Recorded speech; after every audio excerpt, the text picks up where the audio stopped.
In today's video, let's talk about how to use voice channels inside of Discord. Discord voice channels are a separate room where users inside a particular server can talk to each other using voice message. These servers are generally used as a conference call, but only as a permanent server structure. So only the members inside of a server will be able to use these voice channels. So in order to operate or use voice channels, or in order to join one, you can just click on one of the voice channels that are available, and the voice channel will immediately be connected.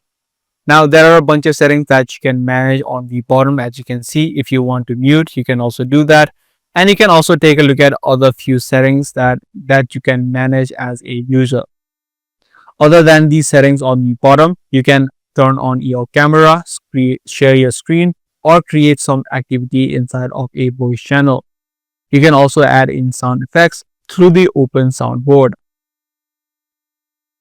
Once you're done with everything and you want to disconnect, you can click on this phone icon on the right hand side and your voice server will be disconnected. So that is the way that you use a voice channel inside of Discord. Do give this video a thumbs up and also make sure to subscribe if you are interested in more future videos just like this.